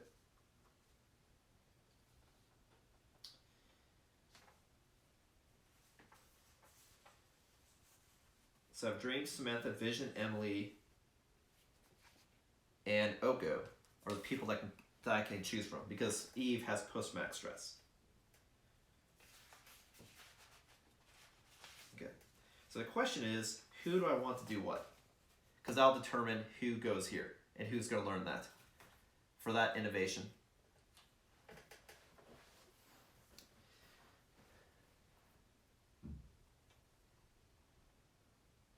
Where is it? Drums.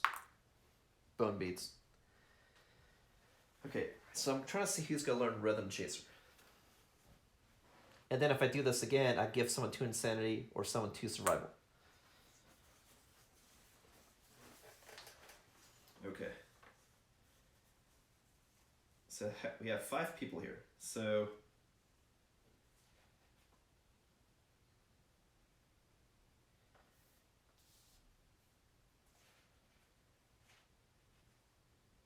I have 2 people with Spear.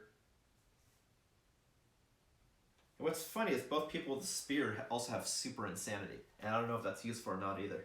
But I just noticed both of them do have Super Insanity. I just don't know fighting this guy if that's a good thing. But that's interesting.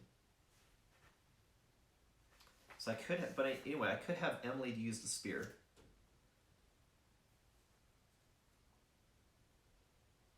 But the fact that I'm trying to overcome someone who has stupendous strength, maybe it's better to keep Oko.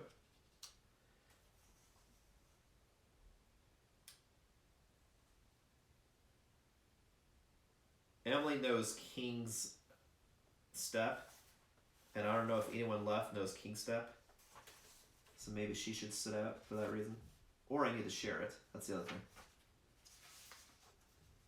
I kind of wanted to share Eve's thing, but that means she would have to endeavor, and she can't. No, that's not the one I wanted to do.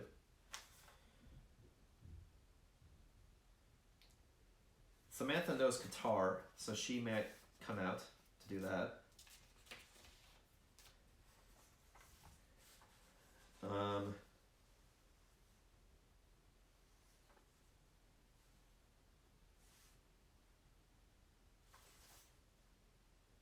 Both Dream and Vision have leader. But if two people have it, a third somewhere must also have it.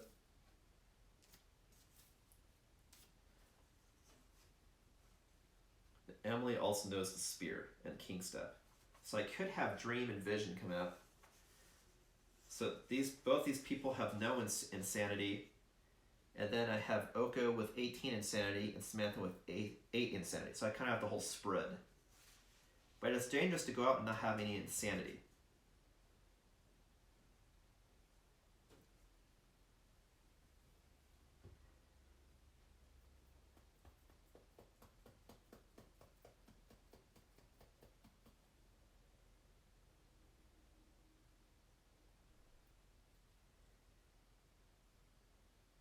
Oh, you know what? I also never did Oko's understanding bonus. We'll do that too before the end of this. I totally forgot.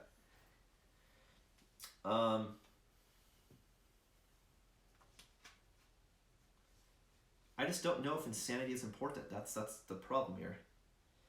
Now I know if you have the Screaming Brace, this set you get insanity. So I could switch up the gear so this person gets insanity, whoever that is.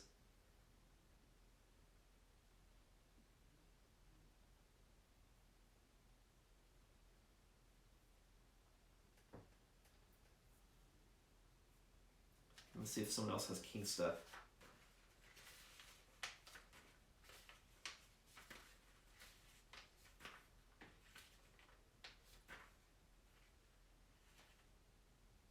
Oh, I think the other person at King Step died. Or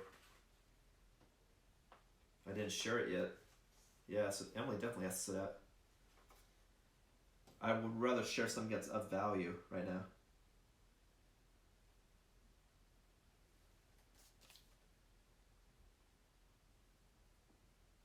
He's got extra sense, strategist, leader.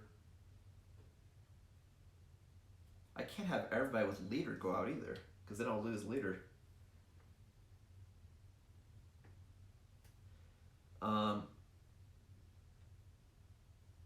Extra sense, strategist, extra sense.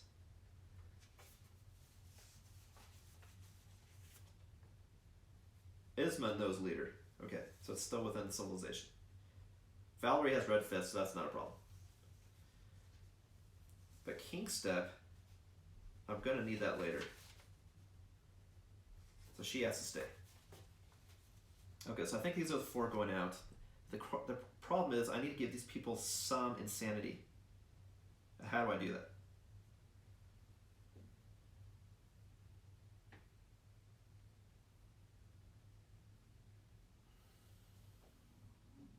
I believe the Stone Nose gave you insanity, right? Let me check that. Sorry, this is going kind of long. I just need to got a lot of choices going on here, right?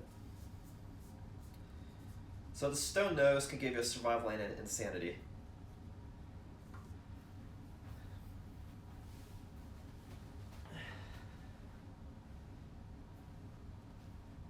Otherwise, people just get a survival.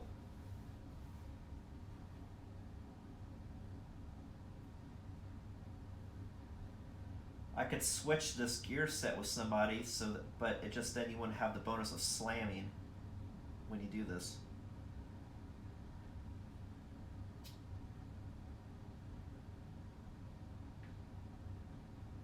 Yeah.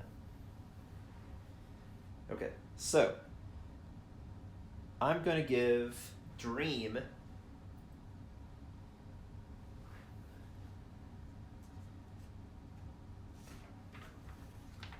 Rhythm Chaser by doing bone beats.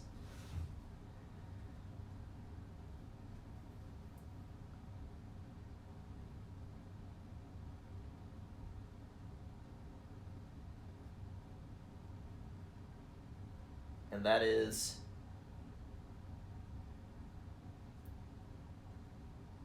+1 evasion token. And the catch is you have to have, light gear and all that shit, but I'll know that. I'll say also no heavy gear plus you need to have an instrument. Okay. So for our last endeavor, I'll do the last endeavor and then I'll do Oko's ability, which I believe is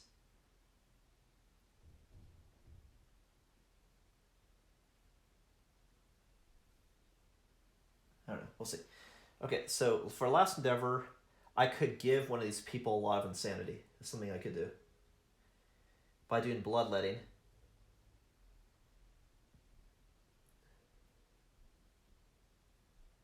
But then that means they can't go out if I roll 1 to 3.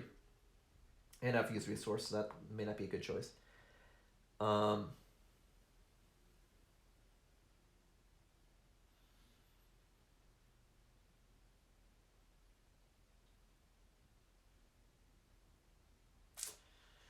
Shit. What are we going to do?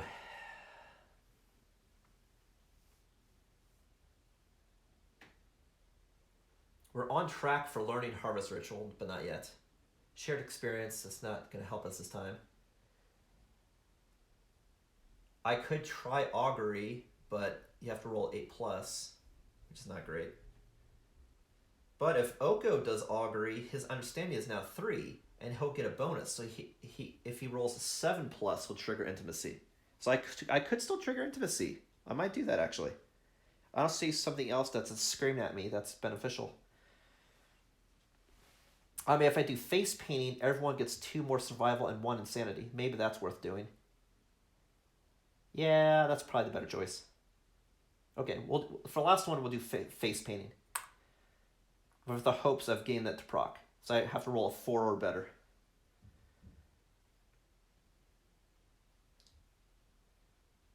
Just because I just don't know if you need insanity. But I know having none is bad.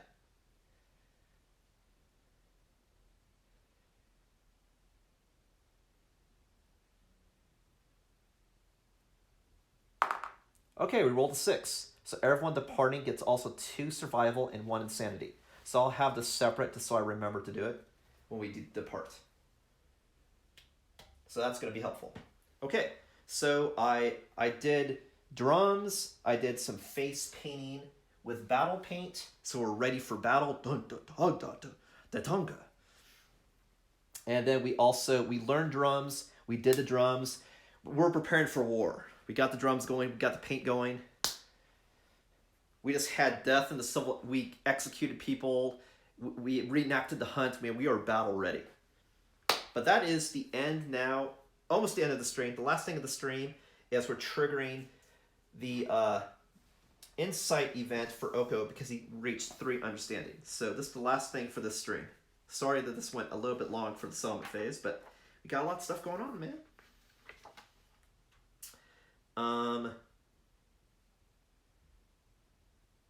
What am I looking for? Insight. 131.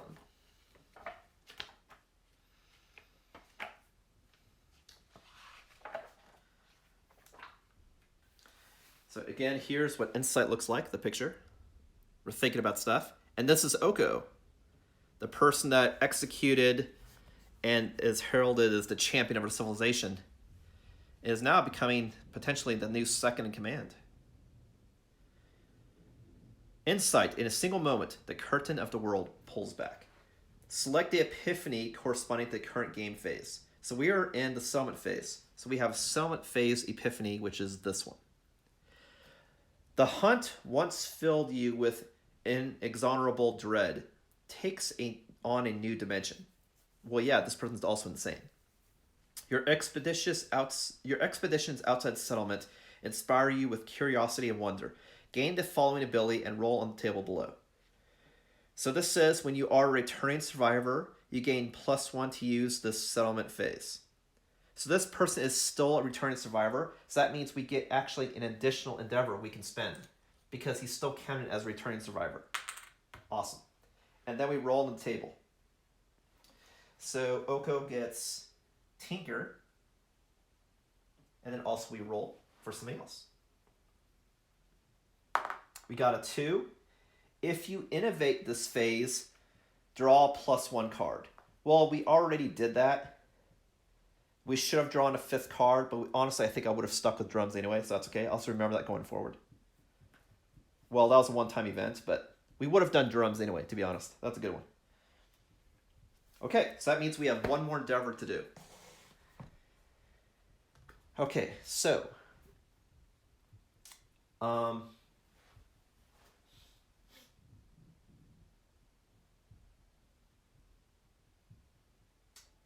honestly, on death painting, it doesn't say you can't only do it once.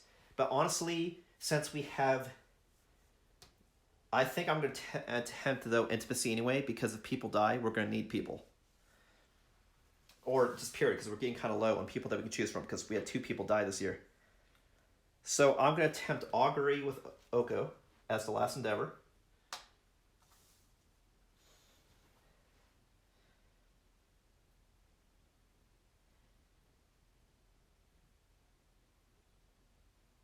Yep. And we're going to see if we can't roll a 7+, so we can trigger intimacy. And if we don't trigger intimacy, then he'll get another survival, which doesn't mean shit, or he'll get another understanding. Okay, but we're trying to get those kids, man, because like we're losing people. All right, here we go. We'll use the white for good luck. How about that? Here we go.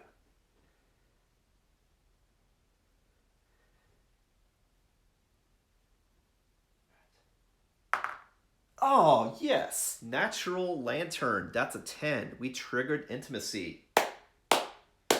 Great. So now I nominate 2 people.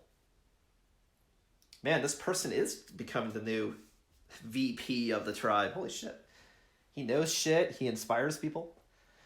So I nominate 2 people to have a kid. And then those people also get bonus stats. Which, honestly, I think should be people going out, this group, because this way the 2 people can get bonus stats. So Dream and Vision are kids, and I guess it would be weird if they had sex with each other, but they are male and female, so, interesting.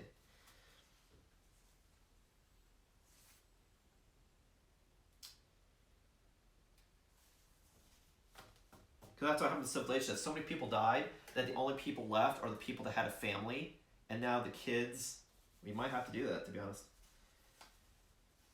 I mean, I have 4, wow, that's a weird coincidence. A lot of people have died, but everyone that's still left in the civilization, in the settlement, that is currently not, I'm thinking about going out, ironically, they're all female. Everybody. All of the males have been getting killed. There's actually only 2 males left in civilization. We have 1, 2, 3, 4, 5, 6, 7 females and 2 males. Damn.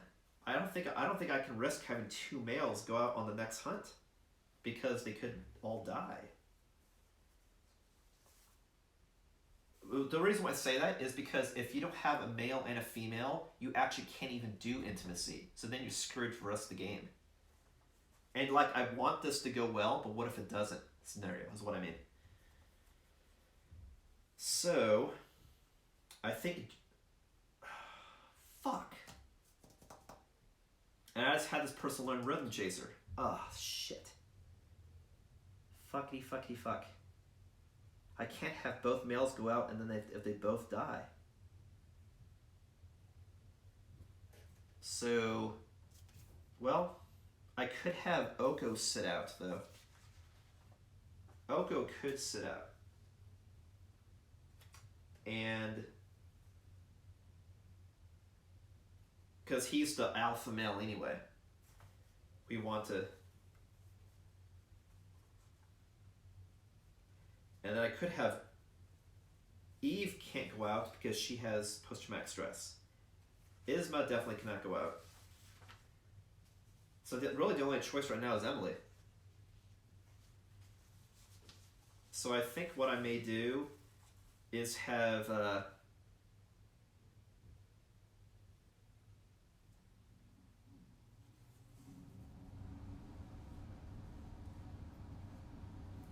I think I'll have Oko.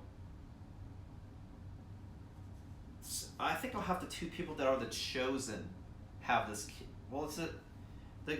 What I was thinking though is people who have the kid get stats going out as well. So if I have like people here, let's see, is Emily related to anybody? Emily is twin of the Savior.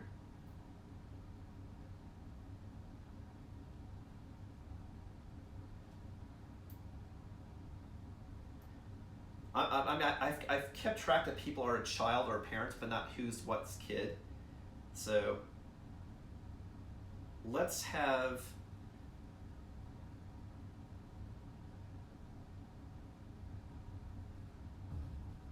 I mean, there's going to be a little bit of Bruzins. I mean, because the population is really small, right?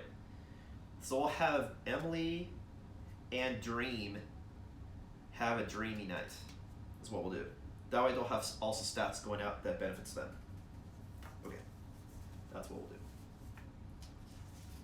And we'll have Oko, that way he's the last surviving male if anything happens bad.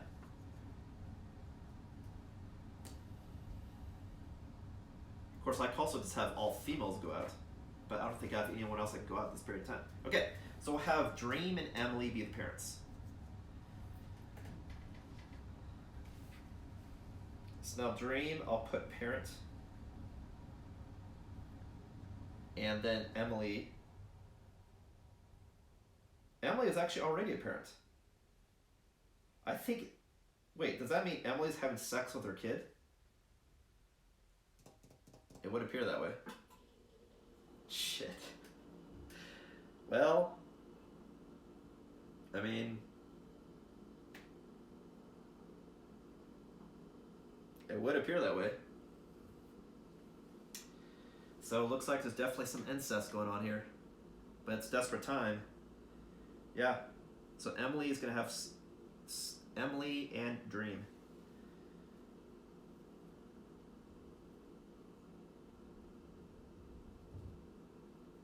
Yeah, Emily, so yeah, there's could be a little bit of incest going on to have another kid.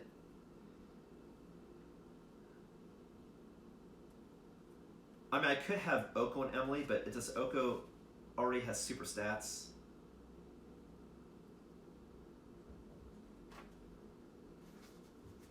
Of course, Volva, if I made not suck, could have stats again. That's also true, but these two are just my batteries.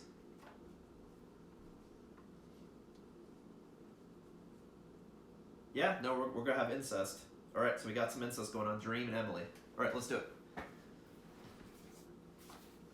All right, so I'm looking for intimacy. I think the only thing it said is it had to be a consenting male and female. It didn't say that. I mean, I find it hard to believe that we're okay with murder, but we're not okay with incest. You know what I mean? At this point, right now we're at the point we just need our civilization to survive.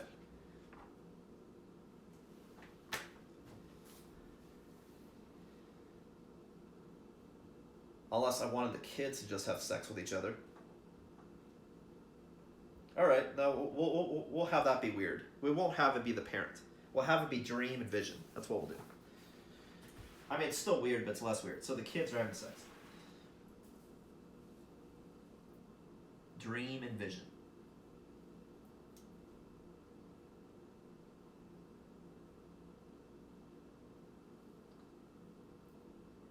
Oh, I didn't say what lantern year they were born. My bad.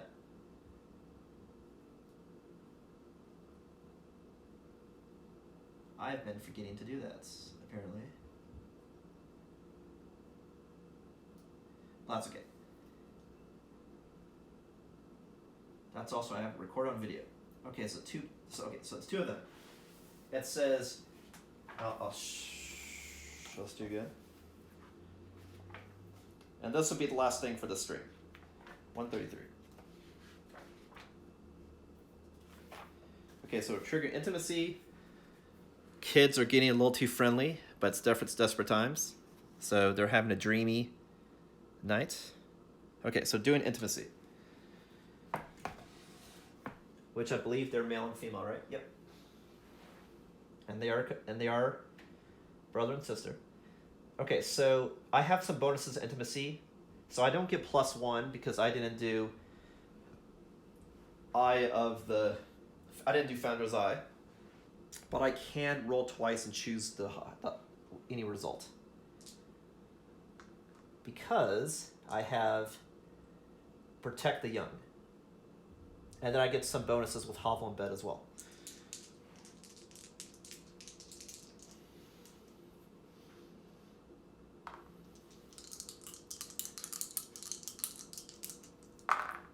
So I rolled a 7 and an 8. So both 7 and 8 say the same thing. If I have a bed, then the survivor also gets +1 permanent strength. And it also says the male and female survivors share a deep bond and gain +10 survival each. And then I get +1 population. And then each of those 3 people also get a +1 stat because of the light trait of my Ismortah religion as well. So all the stats I'll do later. I'll save that for the next stream. But I'll go ahead and record that this happened. Okay, so the new kid, if we had a dream and a vision, I'll have this new person be Epiphany. Of course, that's a female name. What's a male name that sounds like a dream state? A vision, a dream, an epiphany. Definitely gonna have it be a male because we needed a male. I could go Cloud. We'll go Cloud. Cloud.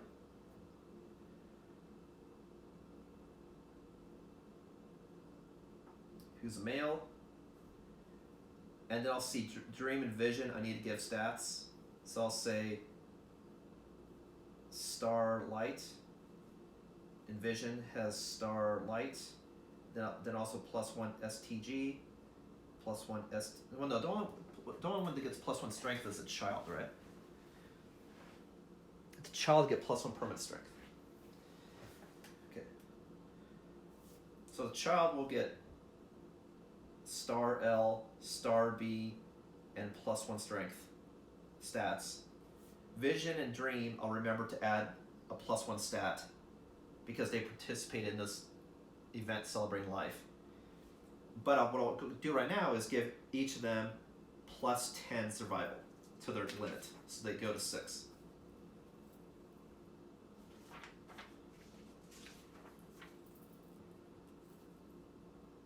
Cool.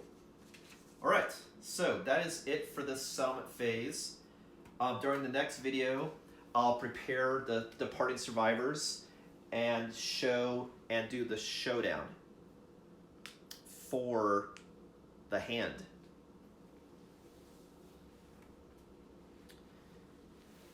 Well, thanks for watching. I know this went a little bit long, but there's a lot of story stuff that was going on and a lot of the choice to be made as far as what am I doing with my endeavors after all this craziness happened, all the craziness that happened at the beginning with all the death, and then the craziness with the hand. So a lot of cool stuff, but you never know what's going to happen in this nightmare realm. Well, thanks for watching, everyone. Again, this is Ismortah, and the next video will be the showdown with the hand. Catch you next time.